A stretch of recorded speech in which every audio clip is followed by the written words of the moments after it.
Cette collection était le premier volet de Star Wars. J'avais l'intention d'aller vers du précieux. J'étais chez Lanvin longtemps, puis j'étais connu pour les bijoux, couture, fantaisie. Mais je voulais me démarquer de ça. Je voulais faire des choses plus poussées techniquement et plus raffinées. Donc j'étais déjà dans l'idée de travailler les métaux précieux. Après, mon objectif de départ n'était pas d'utiliser des pierres précieuses parce que je trouvais que c'était pas la première chose que je devais dire. Je voulais qu'on regarde mon travail d'un point de vue de design, de chercher un chemin de traverse le plus personnel possible. C'était une collection inaugurale de la marque Elitop. D'abord, il y avait des esthétiques par lesquelles j'étais attiré qui étaient antagonistes et que j'essayais de concilier dans un même bijou. C'est devenu ça, en fait, mon principe fondateur. Donc, c'était nourri ou de choses qui pouvaient être très industrielles, un peu influencées par l'art déco ou par certains créateurs très radicaux des années 30 essentiellement. Et puis, en même temps, j'étais aussi attiré par des choses très décoratives, beaucoup plus baroques, qui avaient plus à voir avec ou la Renaissance ou le XVIIIe siècle. Mais ça, c'était toutes sortes d'influences enfantines qui étaient là. Je me suis dit, ce qui serait intéressant, c'est d'essayer de les mettre ensemble, d'où la recherche d'un bijou qui pourrait offrir deux positions sur la même pièce. Donc je cherchais une mécanique, je trouvais pas, et puis j'ai eu ce déclic en buvant mon café un matin au bar, en voyant un sucrier très basique, typiquement parisien, et une sphère qui basculait avec les sucres à l'intérieur. Je me suis dit, ça c'est la base.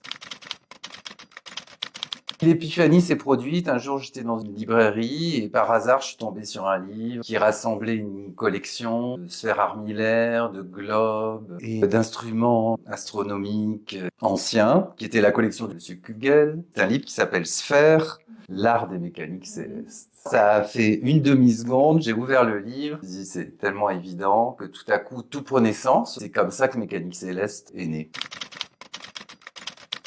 L'argent était poli blanc, et puis il y avait l'or, et puis je regardais les pièces, je me disais, il y a un truc qui va pas.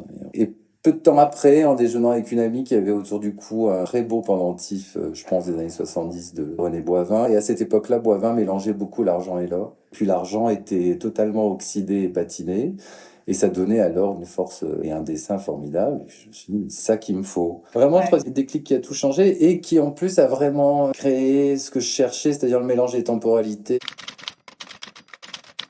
On a les petites bagues sphères avec des planètes, mais on peut aussi avoir une version beaucoup plus précieuse qui est une petite planète toute sertie de diamants. On en a fait des versions de boucles d'oreilles, mais on a fait aussi d'autres versions complexes. Ça, on l'appelle le pendentif Pluton. Il a sa sphère en or et à l'intérieur, vous avez une autre sphère armillaire. Elles sont toutes différentes, elles ont toutes un type d'agencement complètement fantaisiste, mais au gré de ce dont j'ai envie. J'ai un peu paniqué au dernier moment parce que je les avais un peu trop vues, les pièces. Et honnêtement, je m'étais jamais réellement exposé. Et j'ai eu beaucoup de chance. D'abord, j'ai pu présenter la collection chez Jean-Gabriel Mitterrand. Puis, ça a été un raz-de-marée amical aussi. Et puis, on a eu beaucoup de presse. Et c'est vrai qu'il y avait Suzy Menkes qui est arrivée. Et puis, elle m'a dit, finalement, je vois quelque chose de nouveau. Moi, je venais de la mode aussi. Et donc, Suzy Menkes, c'était quelqu'un d'extrêmement important. Mais c'est vrai que j'ai retenu cette phrase parce que ça m'a fait quelque chose de très puissant. Inès de la Fressange, par exemple, qui m'a toujours beaucoup soutenu au Festival de Cannes. Elle avait choisi d'ailleurs ce collier-là. Il y a eu Amira Kazar qui a aussi apporté des pièces à plusieurs reprises à l'époque. Voilà. Cette collection était le premier volet de Star Wars. Ça a formé une trilogie. Ça a été suivi d'une collection qui s'appelle Étoiles mystérieuses, donc qui était plus centrée sur les étoiles que sur le système des planètes. Et puis la troisième partie s'est concentrée sur les signes du zodiaque, qui s'appelle Cosmogonie secrète.